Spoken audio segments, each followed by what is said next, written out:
All right, guys, welcome back to the channel. It is 5 a.m. and me and my son are getting ready to leave to go to Kentucky to go pick up his 2002 3.06 MT USP Audi. It needs a little bit of work. I'm going to show you everything that we're doing up there. But yeah, we're going to hop in the car and start heading up there. Hopefully be up there around noon. All right, guys, so we made it up here to Kentucky. I've already been working on this Audi that my son got. Went ahead and replaced the oil pan. Now I'm getting ready to do the exhaust. So when we received this car, we didn't know that the exhaust was missing. And all the exhaust is missing except for the two catalytic converters up front, but the driver's side catalytic converter got cut. The pipe behind the catalytic converter got cut, so I bought a new catalytic converter, new aftermarket catalytic converter, and then I built the same 2.5-inch straight pipe exhaust that I built for my 2.7 because we plan on doing a 2.7 swap in this eventually. So we're just going to run the exact same exhaust in here. So but let me flip this around and show you all the car. So there's my son's new car. Well, new to him. It's a 2002 Audi A4 Quattro ultrasport with the 3.0 V6 and a 6-speed manual. So everything's here. It does need a little bit of work.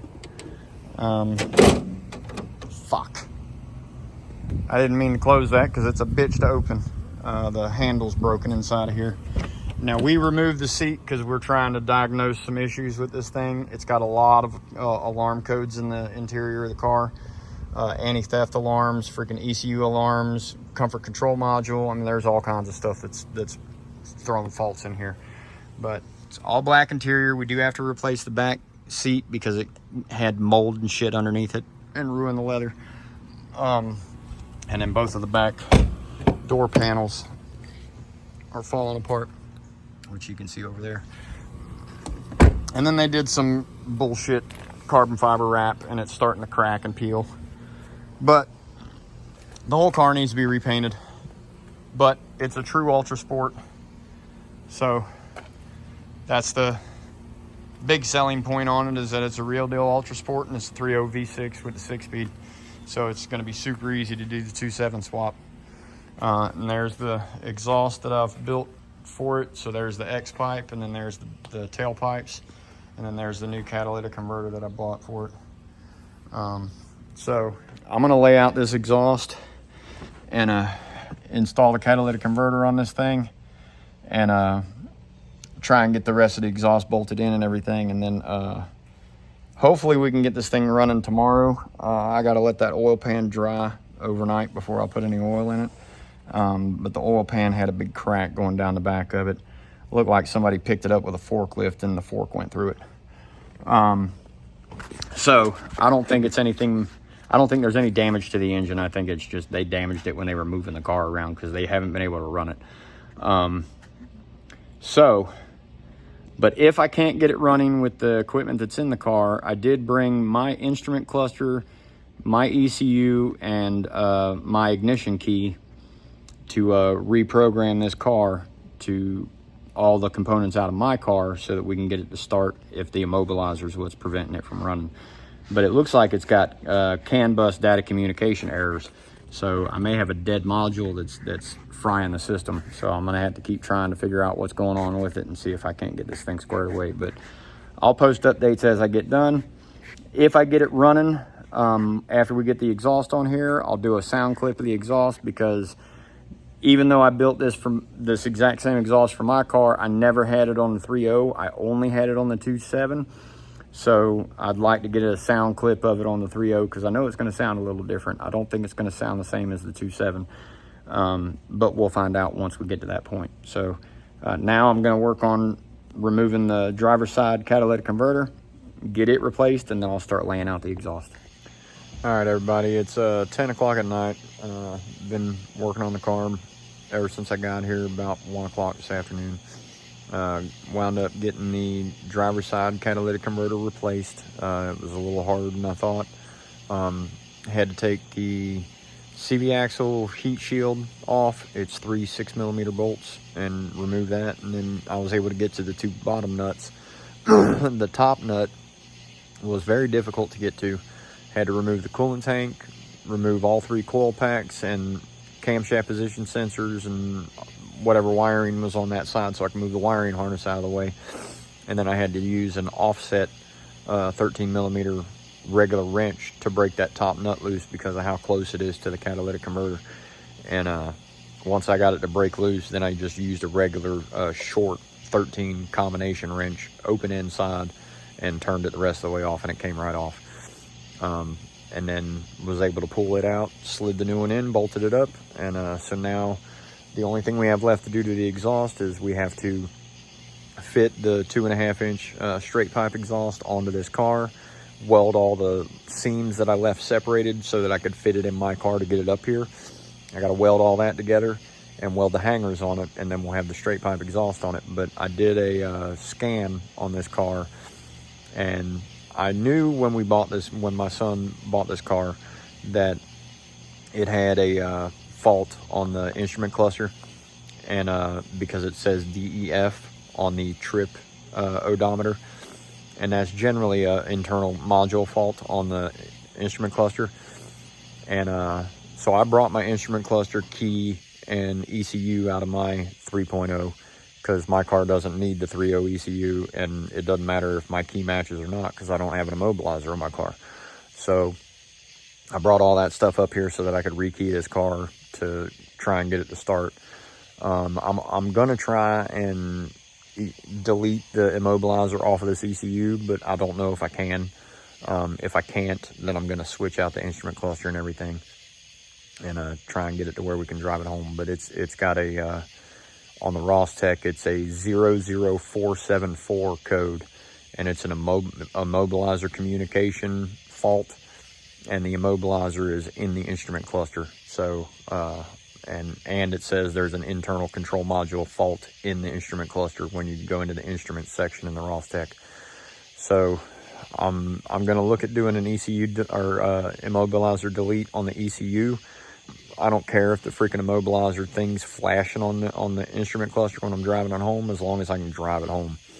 But if I can't get that to work, then I'm just gonna rekey the whole car. Put a new oil pan on it already, and then we need to replace a few pieces of the interior, and the passenger side mirror is cracked at the mount for the door. So we're gonna go to the junkyard tomorrow that's up here and see if we can get all the pieces to get this thing done. I'm hoping to be able to have the car started probably midday tomorrow. That exhaust is probably going to take me a couple hours, 2-3 hours to finish, because I got to weld the hangers on. I got to lay it out to get it to fit in the car correctly, weld the hangers on there, weld the pipe, weld the 4 joints that I have to weld together on the pipes, hang the tips on it, and get all that fitting correctly. But then once I do that mechanically, I'm hoping that's all that has to be done to it mechanically. We'll find out.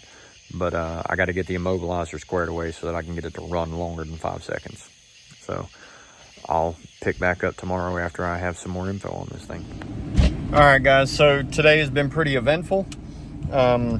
We wound up going to the junkyard, getting a bunch of stuff to fix all the interior in the car. Bought another instrument cluster thinking that I would be able to reprogram it to the car, and found out that my computer is too new to use VAG EEPROM programmer. So wound up buying a old school Windows XP laptop off of Facebook Marketplace, and got it for $60.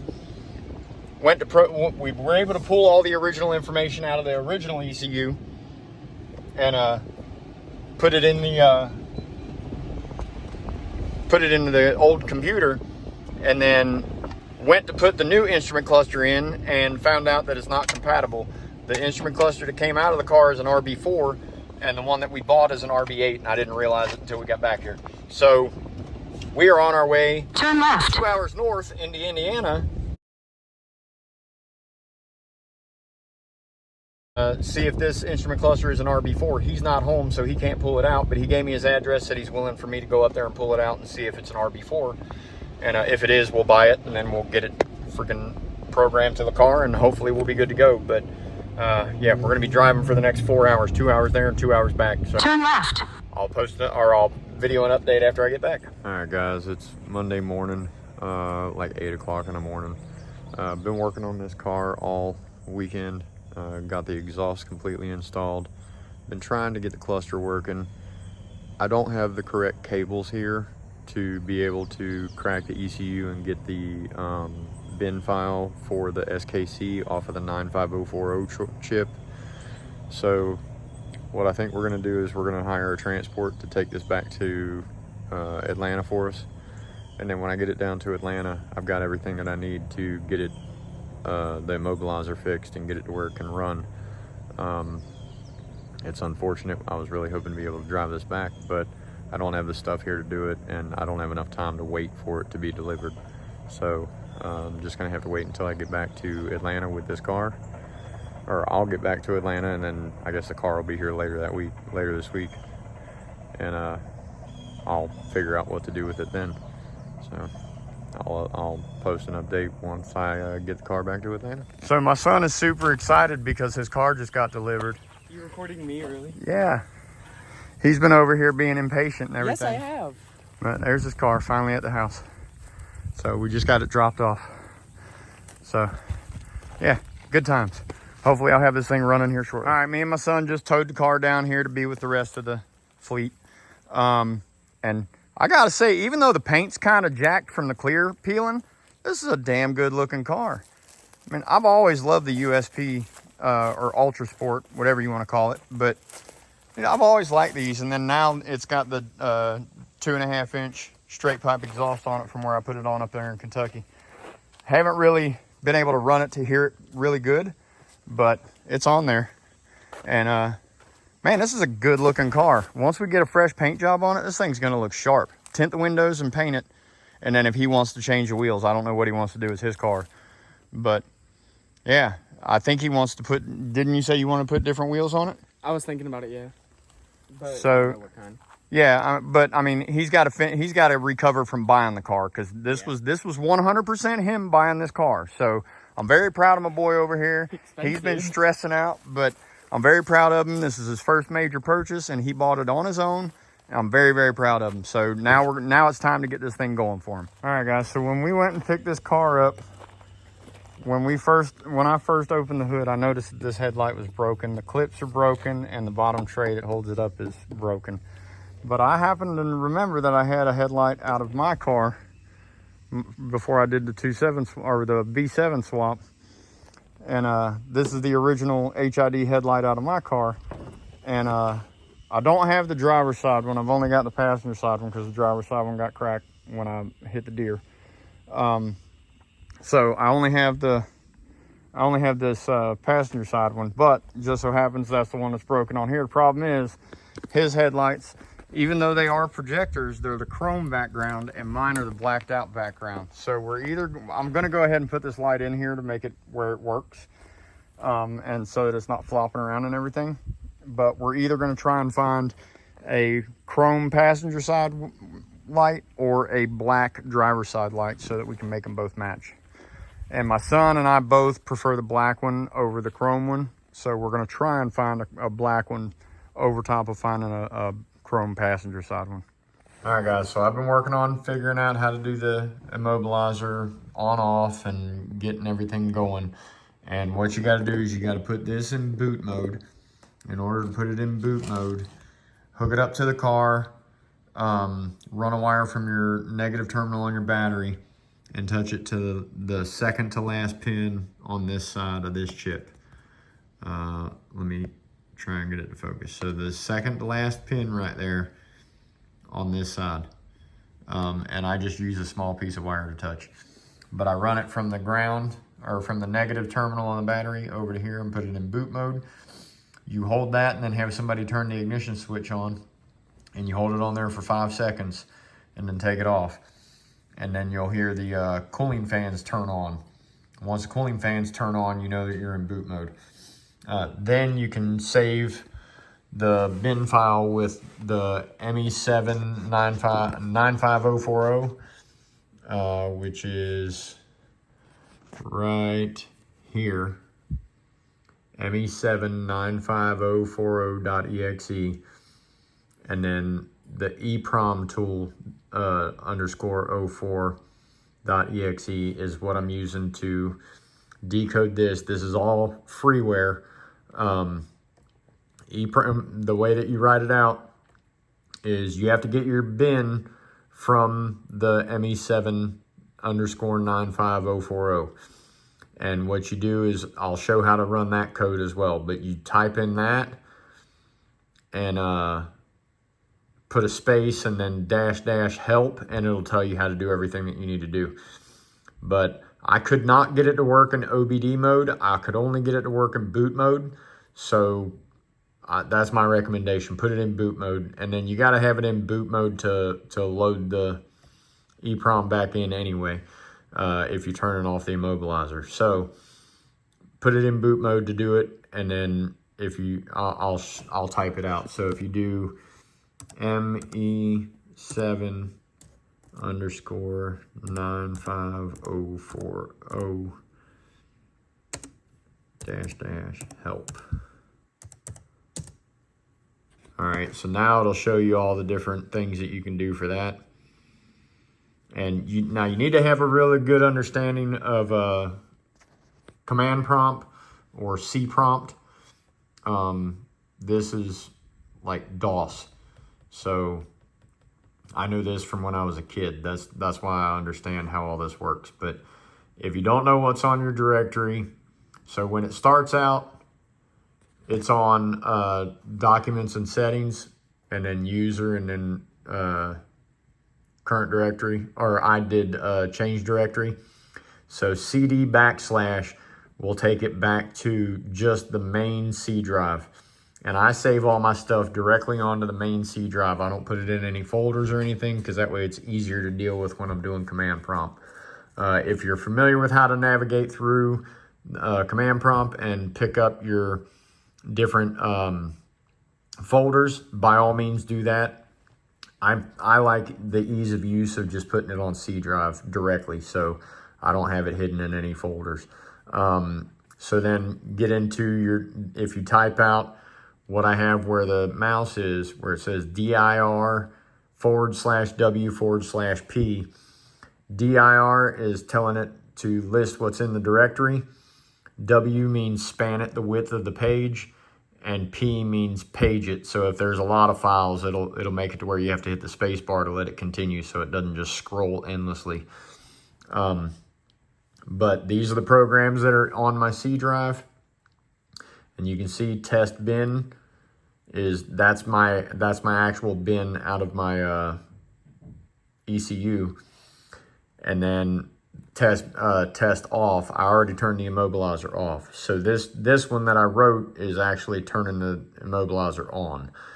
So test bin, oh, I typed it in wrong. I put an apostrophe instead of a period, so it couldn't open the input file.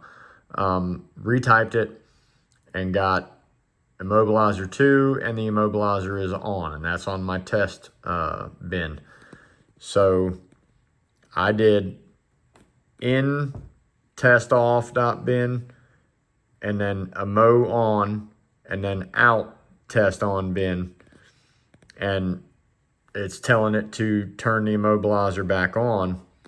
Write successful, and then I opened up test on bin, and it shows that the immobilizer is on. Now I'll open up the test bin, or test off bin, and show you that the immobilizer is off. So, whoops.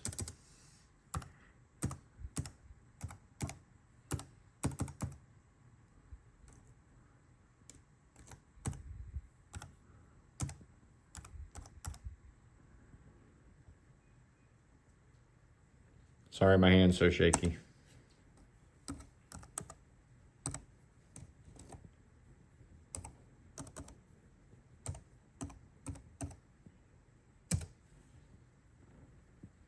And you can see there it says that the immobilizer is off.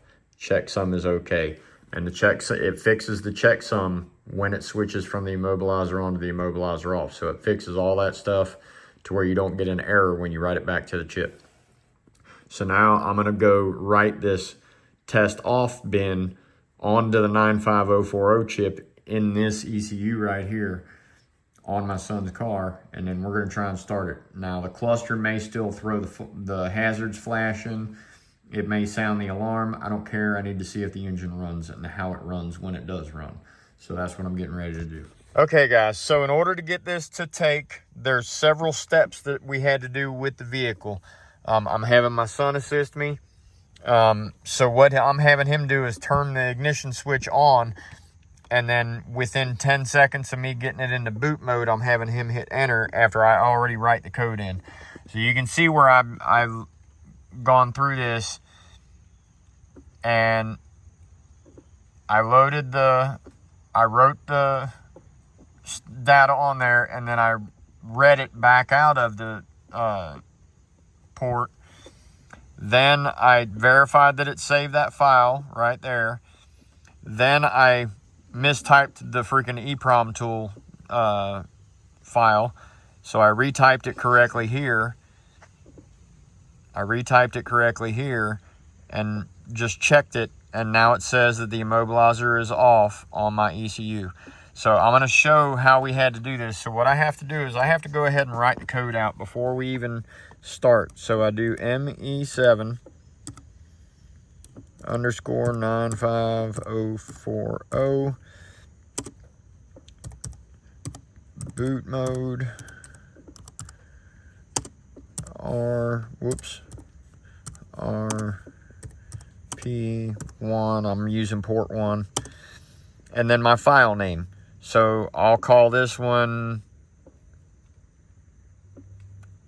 crap, just for fun. Bin. All right. So then I've been giving this computer to my son to hold it.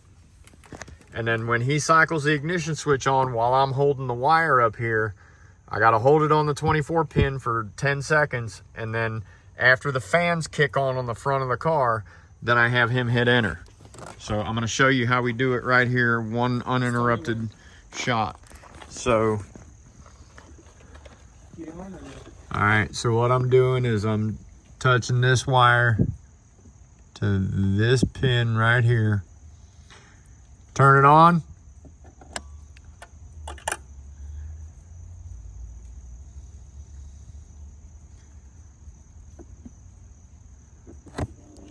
All right, so now you can hear the fans kicking on. Go ahead and hit enter. And now you can see that it's reading the data out. Turn the car off. That's it. That's how quick it is. Now once we've got that data out, we can verify that data is good by doing, we can just verify that it saved it by doing dir/w/p. And then you'll see I should have one that says crap. Yeah, right there, top corner. So there's crap.bin. And then I can check it with the EEPROM tool.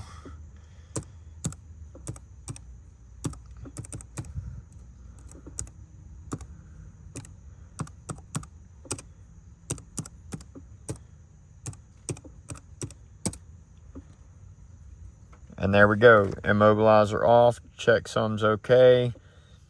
And there's all the data for it. 2002 Audi A4. Yep. So yeah, we're good to go. All right, guys. So here's the moment of truth. We're not going to put the ECU back together yet because we want to make sure that the car is going to start. Now, there is a high probability that the hazard lights are going to flash, and even the alarm siren could sound. That's typically what happens, but we'll wait. We'll have to wait and see. James, go ahead and start your car, bud.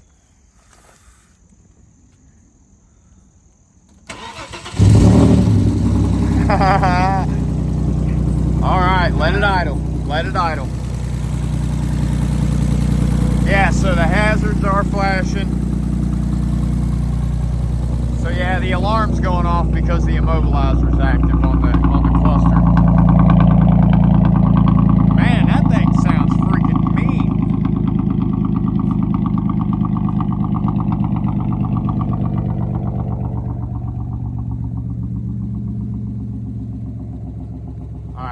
let your foot off the brake. I got something in front of the front wheel. Put it in neutral. Let your foot off the brake.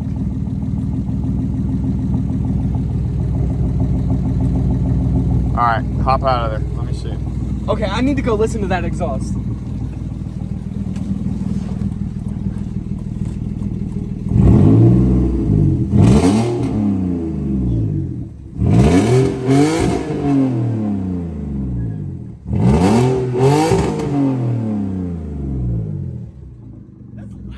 All right, go hit it for me so that I can show your Uncle Jeff. Oh, this is awesome. What do you want me to bring it up to? Just rev it. Don't go to red line. All right, that's good.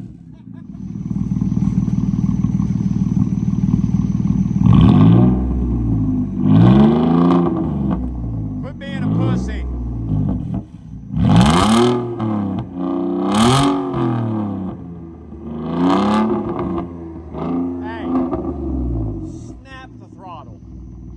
Let it idle, fucking snap it, and then when it gets up high, hit it again, and then let it go back down to Like that?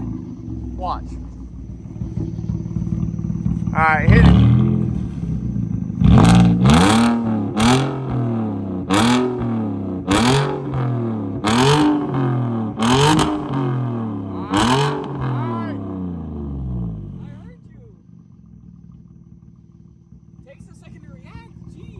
Sounds pretty good, but I got it to quit flashing the friggin' lights. So now the only thing that's flashing is the immobilizer in the dash, and then I still have the DEF on here, but I don't have any of the fog lights flashing and the alarm's not going off. So worst case scenario, we can drive it like that. I'll still try and fix the cluster, but I mean, we can drive it down the road like this right now, no issues. All right, everybody, I think that's gonna wrap up this video. I'll do an update after I get the cluster squared away, and I'll show everything that I have to do to fix the cluster. I don't know what all is gonna be involved in that. I don't know if I'm gonna have to send my bin to somebody to get them to figure out what's wrong with it, because it's a little bit above what I know when it gets into the internal control module faults. I think what happened was somebody tried to mess with the mileage so that they could sell the car cheaper, and they wound up bricking the instrument cluster and didn't know how to solve it, and then it just wound up going to auction. Because the car sounds like it's running fine. There's no check engine light, there's no codes, but I haven't run it long enough to see if it has any check engine lights or anything, so I need to drive it down my little street right here while I waiting to get a tag on it, and just see if I get any check engine lights or anything, because it still has to pass emissions here in the county that I live in. But I'll figure out what I need to do to get the instrument cluster working properly, and I'll do a whole video on how I went about fixing the cluster. But everything else should be good. I do need to do a little bit of just double checking on the exhaust, make sure nothing's rubbing, nothing's hitting, make sure no hoses or anything are in the way, and just go from there. But like always, if you like this video or if it helps you out in any way, please like, comment, share, subscribe, let your friends see what I'm doing, and I'll catch you in the next video. I have not done a whole lot of work to the Veloster because I've been dealing with trying to get this car for my son. So I do have a lot of the Veloster welded together. I've got probably 80% of the back of the car done. So I still got to finish the very back of the car where it meets underneath the taillights. I got to finish that, and then I'll start bolting the rear axle, gas tank, and evap canister and all that stuff in there. So hopefully I'll have a video on that in maybe a week or two, because I'm not going to post a video until I get the rear axle and all that in there. And then I'll do updates on this red car of my son's, the USP, as we do work to it. We will be doing quite a bit of work to it here and there, and then we will eventually be doing a 2.7 swap, but we probably won't do that until we move to Florida next year. So yeah, anyway, thanks for checking out the channel. I'll catch you in the next video. Have a great one.